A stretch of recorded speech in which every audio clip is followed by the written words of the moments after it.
Welcome to a new episode of the Beauty of Business podcast. In today's episode, we meet Instagram sensation and master marketer, Matt Diamante, often confused as Tony. Welcome to the pod, Matt. Yeah, thank you so much for having me. Yeah, I do get Tony referred to as Tony a lot Yeah. because it's the name of my business. Yeah, I want to start there. Why, hi, Tony? So when I was trying to come up with a name for my agency, and this is back in like 2017, I didn't want to do, like Matt Digital or, Diamante Marketing or something like that Yeah. because it's just too obvious, it's too on the nose. So I was racking my brain trying to think of like anything that happened in my life where I'm like, oh, that could be like a good thread to pull on to find a name. And I remember this conversation that I overheard two big burly construction, like the big burly guys, having when I was walking to lunch one day. And the one guy goes, "Hey, Tony, you always know how to put a smile on my face." And I just thought, what a genuine expression of emotion you would not expect to hear from that kind of person. Like what I got from it was, "Hey, man, you put a smile on my face. You make me happy. You made my day brighter." And that's just the kind of feeling that I wanted to have between myself and, anybody the business touches. And that kind of transparency as well. It's like we're working with clients. Let's be transparent. Let's put smiles on each other's faces. Everybody should walk away happy. That's That the makes name. sense. That's nice. I kind of also get the meme, the hi, Tony, or what's your name? I don't know if you remember the I don't know that Tony meme. is. I'll send it to you later. Yeah. It's real funny. Um, You've been on an impressive run on Instagram. According to Social Blade, you've gained almost 7,000 followers in the last 30 days, and you're closing in on 270,000. What's Yeah. the winning strategy? Oh my God. So what did you say? 6 or 7 thousand in the last 30 days? Like, Yes, I hate that 7,000 that less. number is that low. That number is way too low. It should be like 20,000 a month. Um, but like, yeah, those have been like my best months, like 20, 30, forty Yeah, thousand followers in a month. But did you ask what my secret is? What my strategy yeah. is? What's the winning strategy behind The winning your growth? strategy is it's posting every single day, being relentless. If you're having bad days, post about your bad day. If you're having really great days, you can talk about that too. But most of the time, people want to hear, at least when you're talking from like a marketing or educational standpoint, they want to hear solid tips and advice that they can go and use themselves. That's it. Post every day and provide some kind of value to the people watching. And if you're doing like entertainment content, make sure that there's a reason for people to watch. Give them a reason. Yeah, because your content is very often SEO or a lot of SEO, but Yep. the style is more kind of humor than just a straight up talking head talking SEO. Yeah. I started doing a lot of like the talking head stuff. Like that was the beginning of my videos because I'm just a guy in a room and I was like, I have all this information and people need to hear it. So it was a lot of talking head stuff. And the best video I posted so far, I say best in terms of views, it's me talking head, recording my screen, showing people how to do stuff with my phone. So I'm like, and I like still to this day, unless I'm doing like YouTube content or like landing page videos or anything like that, I am using my phone to record all this stuff most of the time. No microphone, no lighting, nothing. Anybody could Yeah, do this. yeah, I totally agree with you. And I saw the video with Gary V. You took his Yeah, advice. that one blew up. Yeah, could you tell a story? Oh, about meeting Gary Vee or about that Yeah, specific about the video? story behind the video and meeting Gary V. Oh, okay. So I just did a reel or not a reel, a carousel about this. So if anybody listening or watching wants to go look at that, you can. Link in the bio. But yeah, link in the bio. Um, so basically, this was last like May, I think. So May 2024. VCon Gary V's conference that he has. I don't think he's doing it anymore. I think that was the last one, at least for now, or so he said at the conference. He released the tickets, or his team released the tickets, and I was like, I'm gonna get one of these tickets. I convinced one of my friends to go. I'm like, man, I booked a hotel. All you have to do is fly yourself there. You know, I'm covering the hotel. And he was like, cool, I'm in. So he booked tickets as well. And as soon as I booked a ticket, I was like, I know I'm gonna meet Gary at this conference, because he walks around, like you see videos of him walking Yeah. around his conferences and other places all the time, interviewing people, talking to people. And I'm like, that content does so well. So I'm like, I need to come up with an idea for a video that doesn't rely on what he's going to say, but you kind of know what he's going to say. Like he's very positive, he's very, happy. He wants you to do well. So I was like, I need a hook. I need to come up with some kind of idea that is going to not only hook him but hook the person watching. So I ran into him once, and I was doing a TikTok live with a friend of mine, Jake, the Wizard Marketing. I don't know if you know him, but we were both there, and I was like, "Oh shit, Gary's walking up," and he's like, "What?" And I was like, "Gary, want to be on a live?" And he's like, so he comes over, and like he has a whole entourage of people. He has like camera people, he has Yeah. like people wrangling him, like security or whatever. And so he like says a couple things. And I'm like, "Oh dang, like that was my chance. Like I'm not gonna run into him again." And he had through his app for the conference, you could book times to like chat with Gary. Like he had like a booth, people wait in line, you go chat, tell your story, whatever, say hello. And I was like, I'm not going to do that. I'm going to, like, this is going to be organic. I'm going to run into him. It's going to be this whole thing. And I'm just somehow going to be ready. It was very poor planning on my part. So on I think it was the first or second night, um, they opened up more spots because the spots were all full. They opened up more spots. I got a notification on my phone, and it was like, oh, there's, 5 more spots available or whatever it was. So I booked one right away, and so did my buddy who was like sitting right next to me, tried to book one at the exact same time. I got a spot and he didn't. So it's like, okay, this is great. I gotta do this. So I had been working on, what am I gonna say? What's gonna be my story? What's gonna be the hook? Did I already say what the hook was? No, no, yeah. No. Okay, so that's great.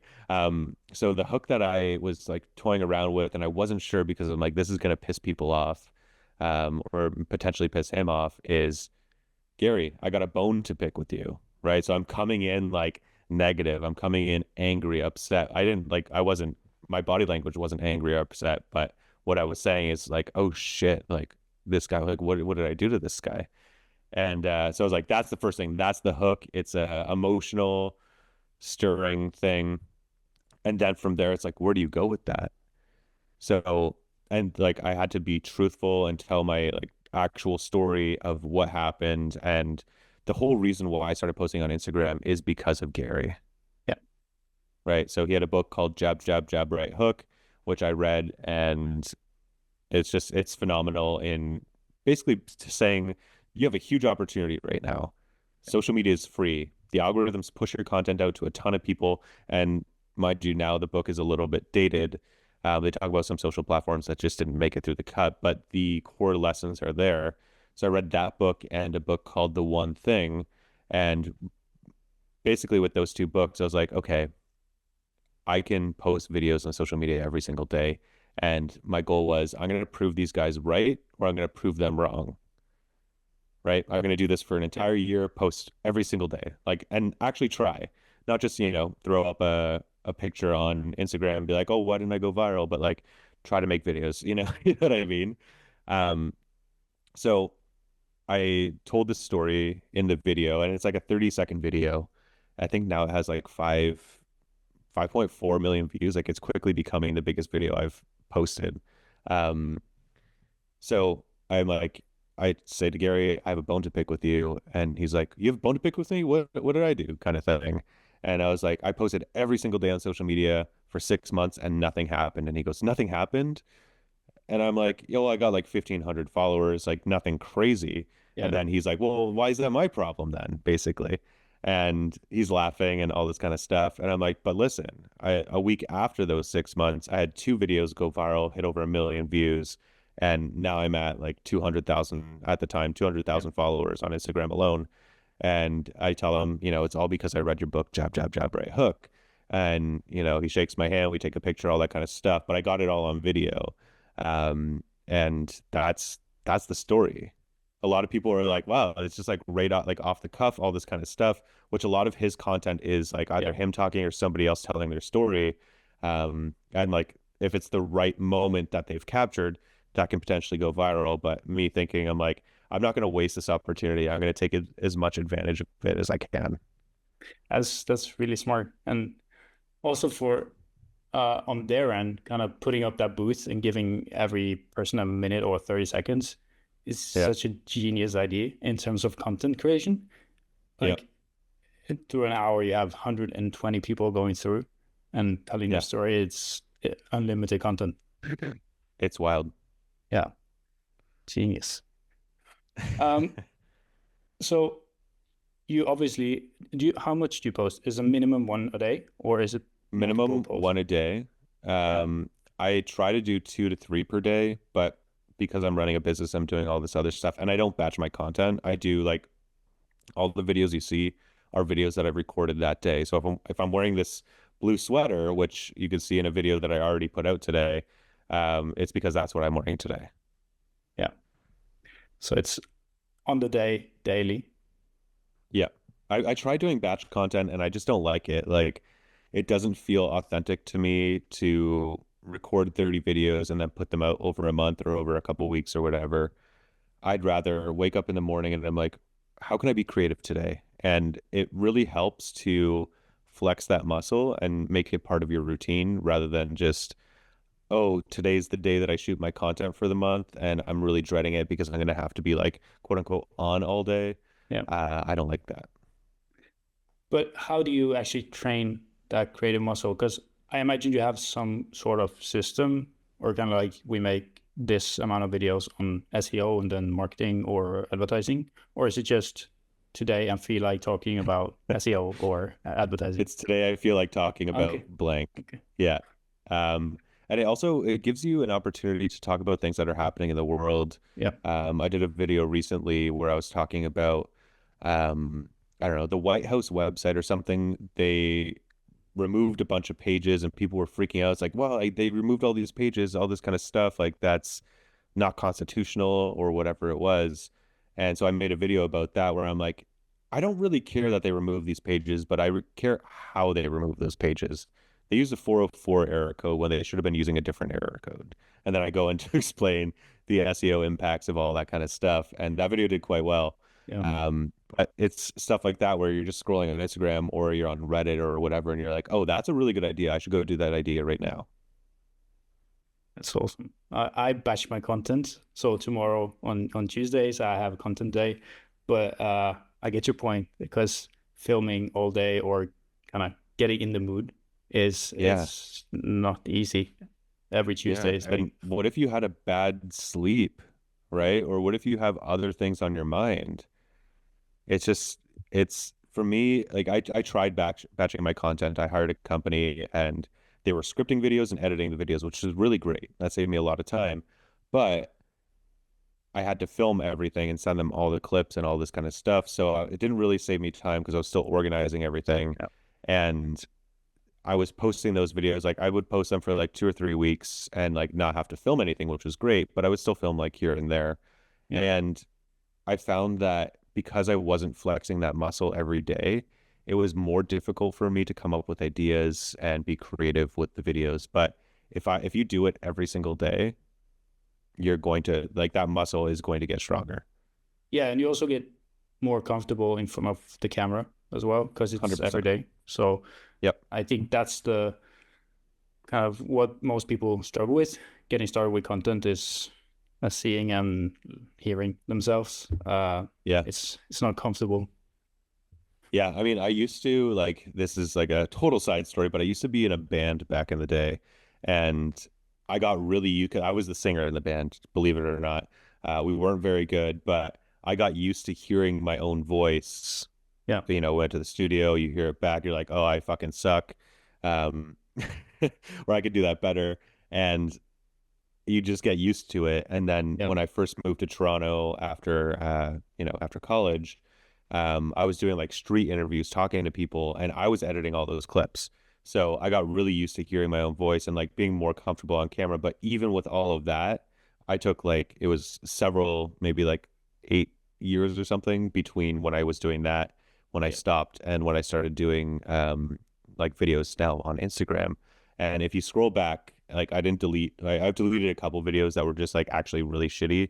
more recently. But if you scroll all the way back, like all the videos are there and you could see how awkward and weird I am in the first videos. And this is like not like 2 years ago, how not good those videos are. And you could literally watch the videos getting slightly better every single Yeah. day for 6 months until one hits. And then when one hit, I'm like, okay, I got to analyze this. Why did that one video perform like a million times better than all the other ones? Right. And then my content shifts. It starts looking like that video.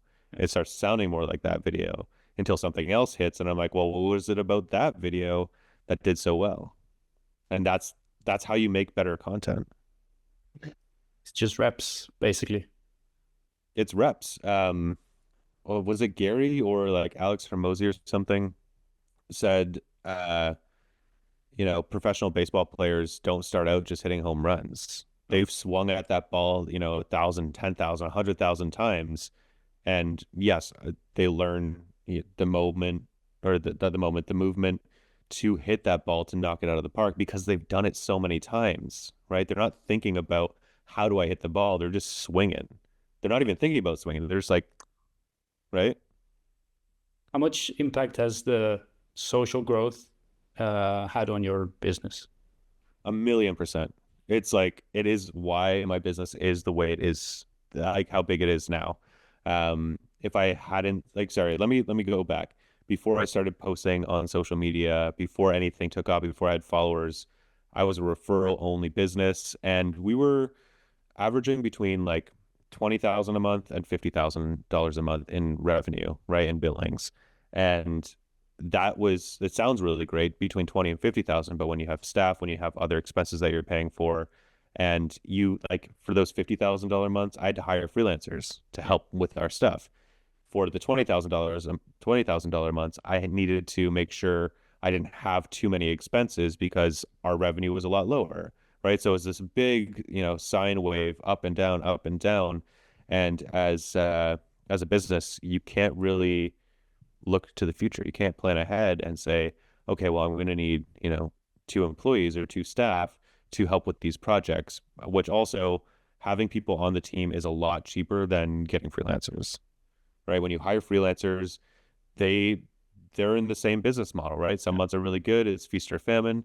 Some months are really bad, so they charge you more money because they need to compensate for that, which makes total sense. I freelanced for a long time and I did the same thing.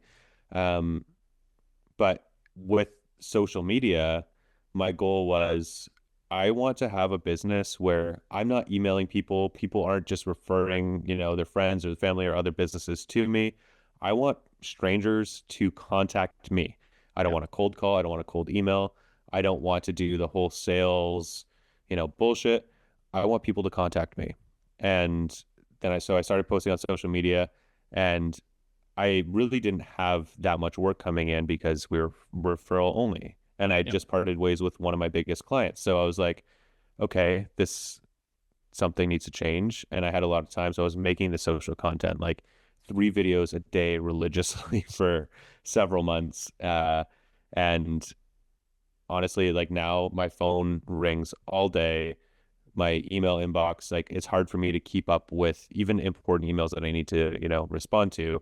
I'm like, where did that email go? I need to find that email because I'm getting so many referrals, which is it's a really good problem to have. If anybody ever asks, would you recommend posting on social? Is social media worth it? 1,000,000%. Yes. Every day. So you don't do you do any ads or any outreach at all, or is it kind of you're booked, fully booked? We don't do any ads for the service side of the business. So when we're No. doing SEO or we're doing marketing for a company or for a brand, we don't do any ads for that. What we will run ads for is getting people on our email list so that because we have like SaaS products or courses or a community, stuff like that. That's the side that we'll do ads for, but I don't really run ads that often. I'll run them during a sale. But since I'm posting the social content all the time, when people see the ads, if they see my face, if they see anything like that on the ads, they are more likely to click on it. They're more likely to download the free thing or purchase the course or product that I'm selling. And obviously, I make sure that it's way more value than people are actually paying. Yeah. And I think when I'm running meta ads, I'm getting like 19 or 20 return on ad spend. Power of a personal brand. It's crazy. Yeah. Like, if anybody is listening to this, post on social media, start today. Like, it doesn't have to be good. If it's not good, the algorithm won't push it out to people and nobody's going to see it. If it is good, tons of people are going to see it.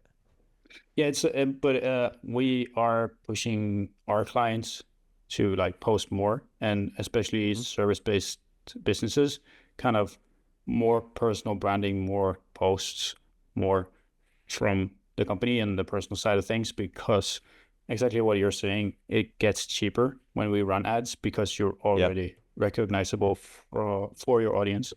Um, so yeah, I agree, and I'm also going to take your advice and post more. You should. And I always say, like, I hate businesses that do, quote unquote, do social media, organic social media for other companies, other businesses, because it's not going to be that effective. What, you're going to spin up a couple posts on Canva that people are like, and you're going to post them to their Facebook page or their Instagram account. Like, that is not going to be effective. What is effective is the business owner showing up, or so, like the face of the business. It doesn't have to be the owner, the face of the business showing up and giving, whether it's, value like education or educational content, or if it's entertaining content, just letting you know a little bit more about the business. There's this one Instagram account that I follow. I think it's called Judy's Family Cafe, something like that. And it's this woman, and she just jumps on all these like viral kind of trends and like makes her own videos. And it, like, I don't even know where she's based, but the content is so good that I'm following her, and she has a ton of followers. Um, and she's just talking about how she makes really great pancakes. But like the It videos works. go viral like every Yeah, single time, and I'm like, how does she do it? But she's in the videos. If you go to Judy's Family Cafe, you're gonna see her Judy. probably. Judy's there. Yeah, Yeah, it's been a change over the last couple of years, but it's definitely working. And I think it's because we're leaning more towards authenticity and people, and especially when I don't want to talk too much about AI, but we have to. yeah, But the more AI and the more kind of generative stuff, we need more actual human beings and people to connect to. And yep, it seems like the best way to do it is through that content. 100%. Um, the thing that I don't think AI is going to do, I know like they're talking about like all these AI influencers and stuff like that. Um, the real difference is like somebody's controlling what that AI is saying and like the content they're putting out. Like there's got to be some kind of checks for that. Um, but with a human making content, and don't get me wrong, I know like we use AI every single day in our business to create content. Yeah. When it comes to SEO, when it comes to my videos or posting any kind of social content, I don't use AI. It's not good enough yet to create that content, at least the scripts for that content, that'll do really well. But if I'm having a bad day, if I am feeling overwhelmed, like things aren't going right, even though they are, as a business owner, some days you just feel like, fuck, like, what am I doing? I should just go get a regular job somewhere and not, what am I, I'm going through all this trouble, Yeah. right? I will talk about that when I feel like that, not every time, but some days when I feel like that, I will, I'll make a video and be like, do you ever just feel like, what are we doing? What am I doing here? Right? And that resonates with a lot of people. Yeah. And I don't do it for views. I genuinely do it because I'm like, somebody is going to resonate with this and it's going to help somebody not feel alone. Yeah. Right? And those Yeah. videos don't do well. No, but it's more kind of the qualitative impact than the quantitative on those types of videos, and it gets you closer to the person watching as well. And obviously, Yeah. you're definitely right, because some days it sucks hard. Yeah. Running a business, yeah, it's not Dubai and Lamborghinis every day, you know. No, God, I wish. I just wish some days it was Lamborghinis. It's never Lamborghinis. Oh, that's very true. Um, so we've already touched on kind of mentioned AI, but let's dive into SEO, because Yep. most of the business you do is SEO, is it? Yes. So it's kind of a new age for SEO in terms of Google changes and drop-down menus for answers, and AI and TikTok is getting used as a search engine. What are most people missing when it comes to SEO? When it comes to SEO with AI, Or SEO in general? that's a huge question. You're gonna have to be a lot more specific than that. Like some people just create pages on their website and they don't include the keyword anywhere. That's like the biggest issue that people have. Um, when it comes to people, like let's just talk about people using AI when it Sure. comes to SEO.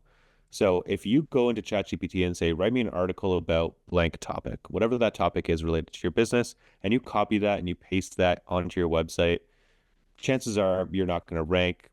It's going to be regurgitated content that doesn't really, it's not really helpful or useful to the end user, which is a human being, right? So that is it, with people using AI, that's the biggest issue when it comes to SEO or content in general, because you'll read that and be like, wow, this is really, I could never write something this good. And so you'll post it, but it's really, you need to look at it from like a more analytical point of view where is this helping the person reading it, Yeah. right? Is this giving them an answer to the question that they're asking?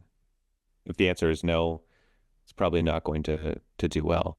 Um, so when like what we do, like we use ChatGPT and Claude and all these different AI models, large language models, whatever you want to call them. We use all of these to write content, but what we do is we take a bunch of like we do research, right? We Yeah. look at who's ranking number one, two, three, four, five on Google, and we train ChatGPT using that content. We create our own outlines of what we think the piece of content should be. We do this based on keyword research, questions that people are asking, which you can find using like answerthepublic.com or just people also ask on Google, right? You type in something and then it says people also ask about this stuff. So you can take some of those questions, put them in a blog post. You can also use the heading tags or questions that people are talking about in the top search results, and you can elaborate on those. You could add your own expertise, experience, all this kind of stuff.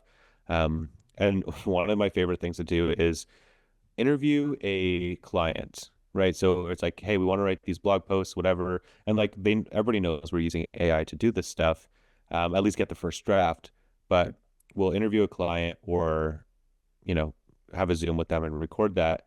And we'll ask them specific questions related to that topic. And they will give us personal stories, personal experiences, maybe case studies about that topic. And then we could just take the transcript of that, throw that into ChatGPT and say, you know, make sure you reference this when you are, you know, writing this piece of content. So it's adding that unique perspective where we don't need to make stuff up, right? Yeah.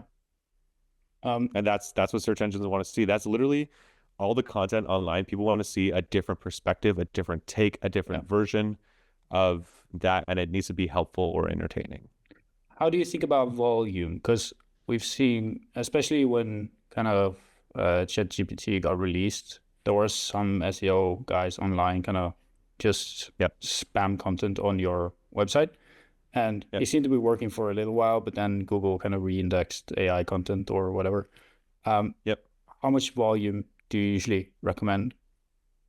So for our best performing clients, and even for ourselves, we're doing 2 blog posts per week. Some people out there are saying do 1 blog post per day.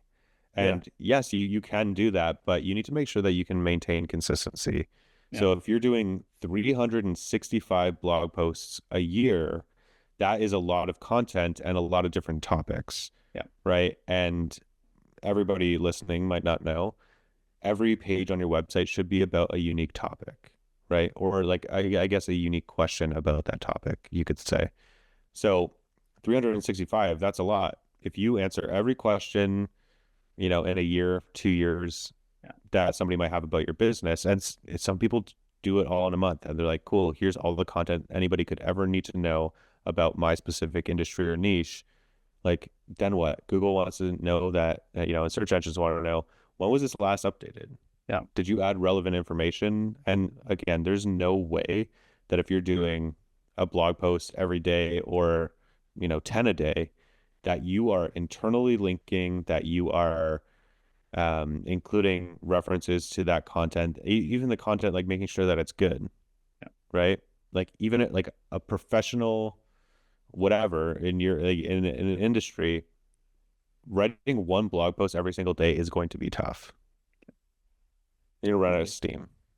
Yeah, and it's like you mentioned in terms of the questions and how much content is it possible to make around that topic is it's definitely limited uh, almost in every niche. So Yeah. yeah, if you make all the content in a month, then your page will also kind of die out. Yeah. So I see that, but I'm actually surprised 2 a week because that seemed like before all of this AI integration stuff. Yeah. But it's cool to see that it's less than you think. Well, it's like it is about the quantity Yeah, of content you're putting out because for, if we put out 8 blog posts in a month, one might take off, sure. a couple might get a couple, might index and start getting some views, but it's really like I don't know, it's just like it's a long game. And Google knows this, and spammers, you can throw up a website with 1,000 pages that are all SEO optimized, all this kind of stuff, but Google's not going to, and like search engines aren't just going to be like, yeah, this website has all the information. Let's just show them for every search result. No, they know spammers or scammers or whatever you want to call them are trying to game the search results and like, hack the search results. Sure. And they're just not ranking those sites. Like some sites, yes, do slip through, but for the most part, you're not going to win if you do that. How do you see kind of uh, the AI models impacting Google search? Because a lot of search is going to like ChatGPT or Claude. People keep saying that, but there's no, I was looking at this yesterday. There's no studies that show how much, if any, of those searches are being taken away from search engines. I guess in terms of kind of business related searches, it might be less than we think. But I like think about it this way, like how long did it take generations of people to adopt Google or, yeah, go onto a search engine and type in their query? Like I know, like sure, maybe in like 20, 30 years, the next generation is just going to be using Siri to answer all their questions, and it's going to be really great. But right now, you still have, I don't know, even people, in their mid 30s who don't work a white collar job, which is, what is it, like half the people work blue collar jobs? yeah, Like they're likely not using ChatGPT. They're likely not using any of these AIs. Um, I say they're likely. I know, like from the people I know, and like it's obviously a small sample, sure. but from the people I know in those industries, or like even my parents' age, they're barely using Google. They're barely using a computer. You know what I mean? Like you're gonna get them onto ChatGPT and be like, you have to pay $20 a month for this. Yeah, I guess it's also kind of a echo chamber because we're so constantly online. So it's like we use it or people I know use it. So it's kind of like, wow, Yeah. there are so many searches, but like in the larger picture of things, it's really not that much. Yeah. Yeah, I don't know if you know anybody like this, but I know a couple people who don't have computers. They just have their phone. Yeah. And I'm like, how do you get anything to, like, how do you book a flight? I don't know about you, but I don't book a flight through my phone. I actually did today, but only because I forgot my password to the booking site on my Oh computer. shit. So it was logged in on phone. But yeah, it's like No. big purchases Big purchase. I yeah, need yeah, the big screen computer for a big purchase. safety. Yeah. Yeah, yeah, I agree. I agree. Um, what do you think the future of SEO looks like in a couple of years' time or kind of longer or time horizon? I think in terms of content, it's still search engines rely on experts, right, to provide the answers to these questions. And yes, ChatGPT and AI is really good at regurgitating other people's information, but they're not necessarily coming up with new ideas, at least not yet. So experts are always going to be in demand, whether, and that does it is that written content? Is that video content? Is that, a microchip in your brain wave that people can access at any time content? We Yeah. don't know exactly what the medium looks like necessarily, and this is still a ways away, I think. Um, but it's the experts are still going to be the ones that search engines are promoting and that people are looking for. Yeah. So it's just kind of positioning yourself as an expert in the medium where people search is basically the long-term Yeah. game. Yeah. Yeah. Like have a website, have a blog, get the information that's in your head onto the internet in some way. Yeah. In terms of tracking and the technical part of digital marketing, it's getting harder to get accurate data from different sources. How do Yeah. you work with tracking or kind of combat the tracking issues? Money in the bank. That is how I track. Like seriously, I know it sounds stupid, but like I don't really like, yes, Facebook, I can say, oh, I'm getting a Yeah. 19 return on ad spend or 20 return on ad spend. But that's not based on complete data, right? So like, yes, I want to see those numbers be positive. But also at the end of the day, I'm like, did I spend $1,000 and did I make $2,000? Great. That's what I want to see. Yeah. And for our clients as well, I'm like, it's really hard to attribute, did this sale come through SEO? Yeah. Or did somebody type in your website directly? Did they go from your business card? It's really hard to track that stuff. Now, if you have any kind of ad, if you're running any kind of ads, or if you have ad tracking on your website, you can track most of that, Yeah. right? But for SEO, it's a little bit more difficult. Definitely. Last episode was a guy who has spent 100 million on Meta ads alone. Wow. Yeah. And it's kind of we talked about also the tracking, but we are very obsessed with kind of finding the winning ad. But Yep. it's like every kind of sport or team game. It's that ad alone wouldn't convert as well if all of the other ads were off. So it's kind of getting lost in the data as well. So Oh, taking a that's step back and looking at the whole strategy as well. Yeah, and you can have a really great ad. People click on that ad. It has like a 50% click-through rate, whatever it is. And then people get to a landing page that is not optimized. It doesn't Yeah. reflect what the ad says. It doesn't look the same. It doesn't have the same, free download or product or whatever it is. And you're not going to see any sales. But like that's a winning ad. You know what I mean? So you can get lost in the data. You can get lost in, even if everything's going really well and you look at the data and you're trying to figure out how to make things better, like if you look at too much data and don't try things, you're going to get lost and you're going to get left behind. It's literally iterations. Just keep trying different things. And, whether it's organic social content or paid content, or paid social, I should say, or SEO, like try different things. You need to evolve. Yeah, and I think also we've kind of lost or especially in performance marketing, lost a lot of the art in marketing or Yep. branding, or whatever you want to call it, because it's the combination between math and the art. But we're kind of Yep. just looking at the math, and it seems to go in the opposite direction again towards more the creative part of marketing, which is cool, because that's where the Yeah. fun is. If you don't have good creative, you are not going to sell anything. The creative needs to be good. Just looking at Mad Men while I'm working, so getting a bit of Seriously. yeah, Yeah. inspiration. I just rewatched all of that and what a crazy show. Yeah, and genuinely a lot of good headlines and a lot of good creatives. So I've Yeah. taken some notes. Yeah. Oh, absolutely. More over to you and your business. You're still running a kind of lean, small team. Yep. What's your best kind of recruitment advice for business owners?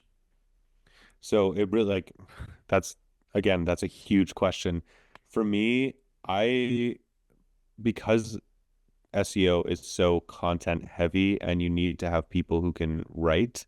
Um, I hire people who have some kind of creative writing or journalism or any kind of writing program background, because I can teach you how to do SEO, and I tried this, I can't teach you how to write quickly, how to write efficiently, how to make sure that it's good, right?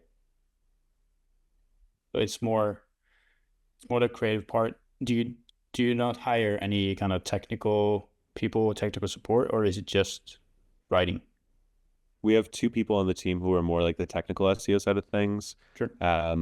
And again, I contact mostly the college that I went to for those kind of roles because I know the program and all this kind of stuff. And I'm like, hey, I'm looking for somebody, whether it's an internship or for a job, who knows SEO. And they don't necessarily have to be a good writer because the technical side of things, you're not writing a lot. But we still do have them do some writing to sharpen those skills a little bit. So for me, honestly, I'm not looking for like high level people, like higher up on the chain. What do you call it? Higher up in management and stuff like Yeah. that. I'm looking for more people who can do the work Yeah. and who can be trained and who are hungry, and like who potentially want to grow with the company. Before we started the podcast, you mentioned you just hired a salesperson and your Mhm. calendar is kind of open. What what do you do with your days at this time? Well, I say my calendar is kind of open. I mean, I'm not in meetings all Yeah. day, every day anymore, which is really, really nice. So with my days, it's basically my role in the business. Why don't we start there? My role in the business is to get people into the business, whether that's people wanting to hire us to do SEO for them, or buy a course or whatever it is. People need to know that the business exists, and that is my role basically. I spend my days making content, making videos. I still do have meetings internally with the team, whether it's for strategy or if anything comes up to like, okay, well, we don't necessarily know what to do here, which doesn't happen very often. Like, how do we do this? And then we go through, we develop a strategy, we figure it out for that client. Um, I'm also writing a book. I've written the book now. I'm like going through line by line and editing it. Um, and it's very tedious. It's a very tedious thing, and I hate it, but it already is good, but it's going to be very, very, very good. What else am I doing? I'm doing podcasts. It's basically anything that can help grow the business, is the stuff that I'm doing. I'm working a lot on the business instead of Yeah. in the business, if that makes sense. I'm doing email campaigns. I'm filming courses. I'm filming videos. I have a community of people, I say people, of business owners who are part of this community called the HeyTony Insiders.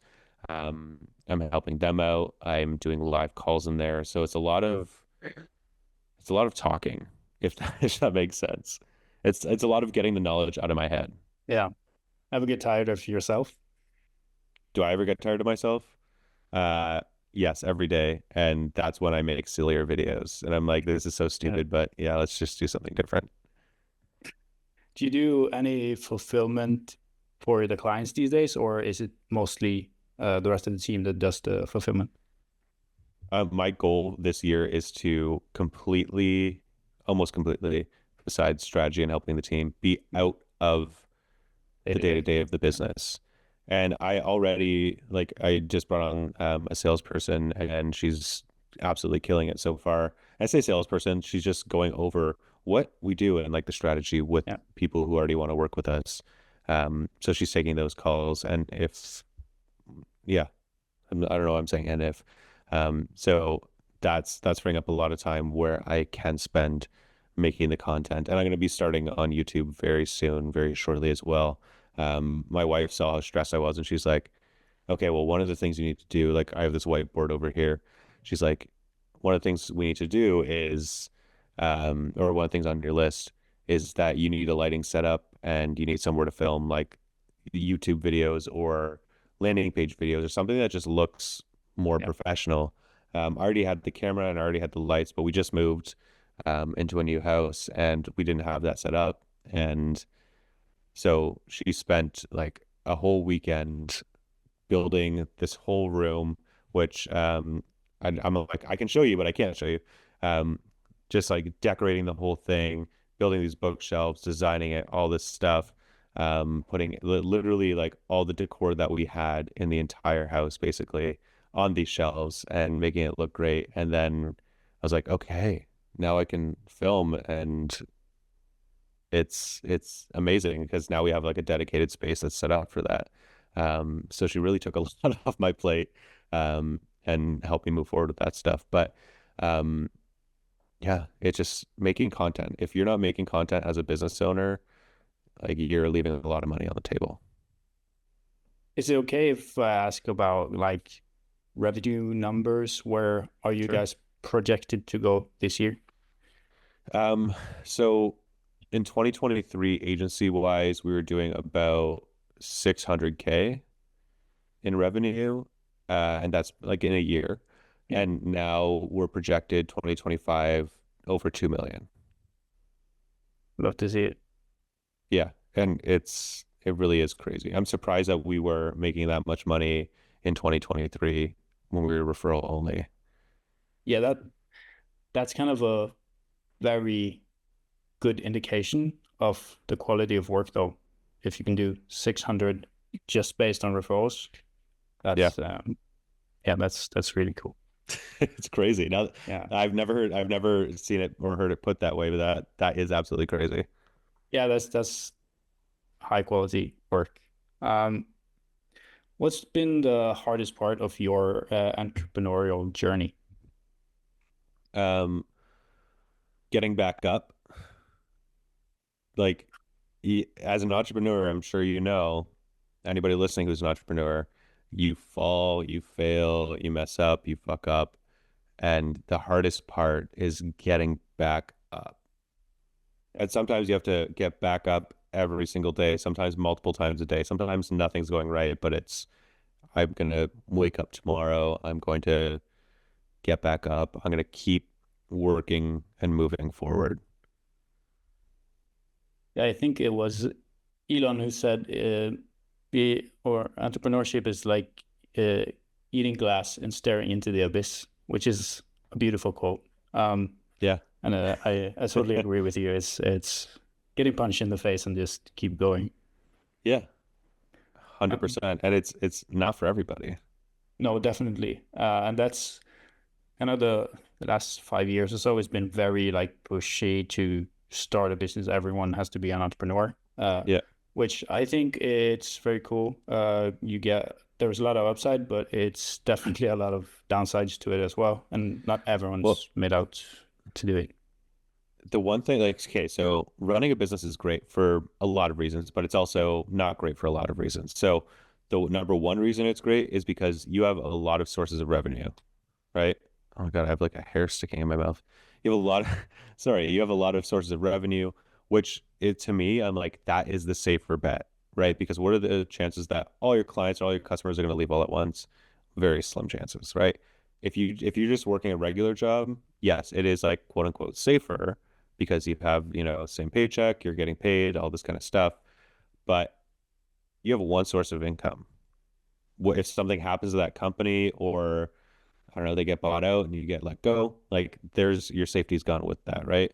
Um, the one thing that nobody really tells you about running a business is how much admin and how much bullshit you're gonna have to deal with on the like invoicing side of things, and like chasing invoices and doing taxes and accounting and making sure your write-offs are appropriate and submitting that to Yeah. the government and just all that kind of stuff. And at the end of the day, if you owe them money because you didn't do all those things right, then you're like, great, there's money that I don't have that I now need to pay the government back.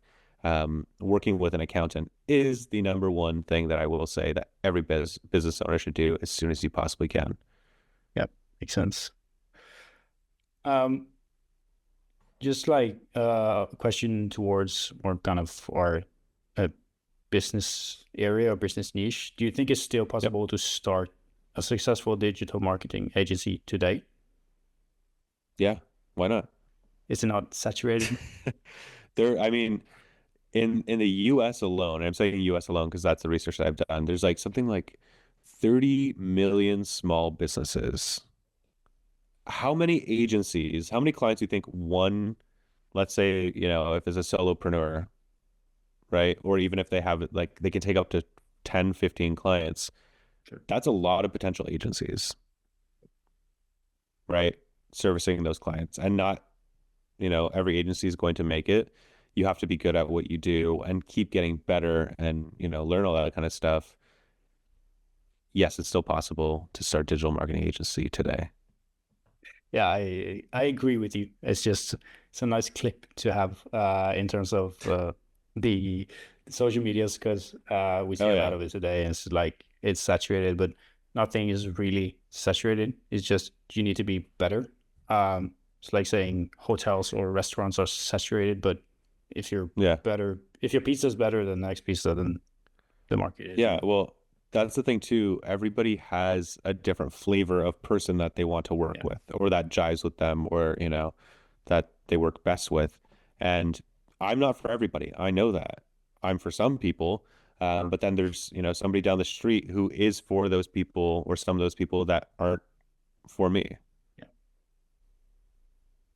How much business do you do locally or in Canada and then overseas or in the US?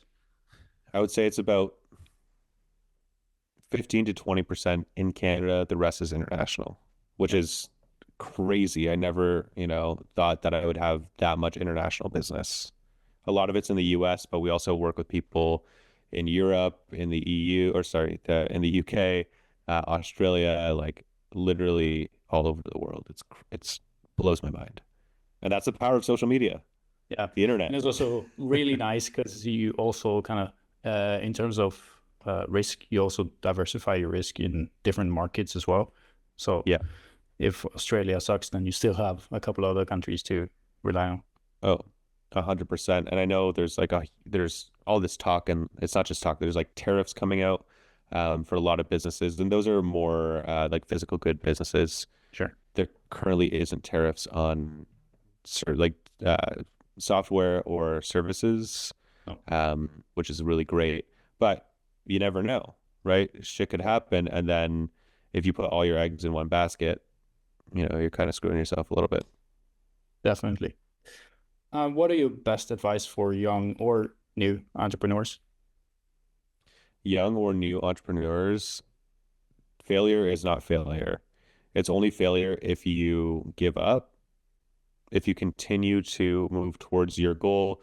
It doesn't have to be the same business. Like I've started several businesses, and guess how many of them I still have? One. Um, it's try different things, but also give it time at the same time. Like I know some people who are, and I'm sure you do too, who jump around and they're like, Yeah. oh, I'm an ChatGPT specialist now, or I'm an AI specialist, or I'm doing insurance, or I'm doing investing, or now I'm doing real estate. Yeah. And you're like, well, what do you like? What are you actually good at? Like you're good at jumping around, but if you don't give something time, you're never going to get better at that one thing and get a client base. Yeah. And it's also, you can't be an expert every 6 months in a new industry as well. So it's, Impossible. yeah, and for me, it's a real red flag, and I don't think most people who do that will succeed in business because they do not Yeah. have the staying power. Like I've been running an agency for 6 years now, and I've been involved in other processes, but I've Yeah. stuck with it, and it sucked a lot of the time. But we're still here. Yep. It's kind of just the staying power of the business as well, because if you can stay longer, then you will succeed. Yeah, that was back in the day. Like I know I talked about being in a band earlier, but being in a band, I was like, it's not who is the necessarily the best band in the city or the best local band. It's who has the staying power, who's willing to do it for so long that they associate that with you, right? And yes, that was when I was in a band. That didn't last that long. But when I started doing digital marketing, like I went to school for it and, started getting my own clients while I was in school. And I was doing it for so long that I had a business that through referral only was getting like making 600 Yeah. grand a year, right? So that is the power of like the staying power, or like, yeah, do you know somebody who does this? Like, yeah, Matt, I know Matt does that. He's been doing this for like a long time, and people start associating SEO with you, or, Yeah. digital marketing or websites or whatever it is with that person. I think it has a lot to say. And then I'm in business to stay in business. Like we're here Yeah. for 30, 40 more years. So it's kind of Yep. like damaging your reputation, your personal brand for the long term as well. It's very short term thinking. And uh, if you're going to do business for 30, 40 more years, your Yeah. name is kind of everything you have. Yeah, 100% agree. I think a lot of what you're talking about, or what we're talking about here, are people who are potentially just trying to get rich quick, Yeah. which doesn't exist. Like the stories that you hear of people who got rich quick, it could be a fluke. Those are probably the outliers, but it could also be that they just spent 10 years honing their craft in the dark. You didn't know about it. And then you found them one day and you're like, wow, this person has all these followers, or they're making $10 million. Like they just popped up out of nowhere, Yeah. which is often not the case. No, overnight success are usually 10 years in the making. And you can Yeah. see it kind of on YouTube lately. They've been pushing smaller creators as well. And then Yep. some of them blow up real quick. But they've been in the game for so long. One of them, Daniel Dale, I don't know if you catch caught the wave, but No. like he's been in business and making content since 2015, 16. And it's just like the last year, you've gone from 8,000 subscribers on YouTube to 200,000. It's like, it looks like it's overnight, but it really Yeah. is 10 years. Well, I have a couple of friends who are YouTubers, and the one started in like 2015. So we're talking like 10 years ago now. And he's 600,000, 700,000 subscribers, which is like huge, Yeah. right? But he's made a lot of content, and the content, like he didn't get there really quickly. It was like, he's like, oh, I have like 20,000 subscribers. I'm like, that's huge. That's like, I don't know anybody with that many subscribers like back then. And then now, it's like you're getting more and more and more every single month, but it's the staying power that people start associating you with that, and they want to watch, and they want to, get the next video. Yeah. When you mention like YouTube and Canada, it's just one person and it's Peter McKinnon. It's that's the only guy. I don't know anyone else. Yeah. There's Um, there's a lot there's a lot of other people, yeah, but yeah, I I'll know, I'll, I'll let you have that one. but he's the guy. Um, so we have a final question, closing tradition on this podcast, which I've Yep. basically just stolen from Diary of a CEO because why not? It's genius. Love it. What's the beauty of business to you? Freedom. It's the That's one I Do you question. want more? That's freedom. That is the Yeah, beauty of and business. we've now made 13 episodes. I think 70% has answered the same thing. Yep. So it's a repeating answer, and it's cool to see. It's freedom of time, freedom of money, of choice, Yeah, right? That's why well, not why we do it, but like that is the beauty of it. yeah. I So can make you, content all day. I don't have to sit at my computer and like work on a spreadsheet, right? but do you take advantage of like location freedom as well, or do you usually stay at home? Oh, like that's I like last year, I think I went on like 10 trips last year, right? So I like definitely took advantage of that, but I I don't know if it's because of COVID, or like I've been working remotely from home for like a long time, since like 2014 or 2015, and I just like being at home. Yes, I go out, go to the gym, go for walks with the dogs and stuff like that, but I was just in Jamaica like a week and a half ago, not even that, like a week ago. And 3 days into the trip, I was like, I just want to go home and like play video games and like sit by myself and not talk to anybody and not be around. You know what I mean? Yeah, I So understand. like Yeah. you have the freedom to do whatever you want, but Yeah. like for me, like I love what I do. I love creating content. I love everything about it. So this is my hobby. This is my business. This is my life. That's beautiful. Where can people find you? What do you want to plug? Uh, People can find me on Instagram at HeyTony.Agency. On TikTok, I think it's just HeyTony.Agency. You'll have all the links in the show notes, I'm sure. Yes. Yeah. And then I do have a free course that I have called Understanding SEO, which teaches you all the fundamental elements that go into ranking higher on Google. So if you know nothing about SEO, that is where I send everybody to start. I've had over 20,000 people take that free course. It's wild, and I'm so happy to help. Yeah, that's awesome. Thank you for doing this. It's been a pleasure. Oh, thank you for having me. This is really great.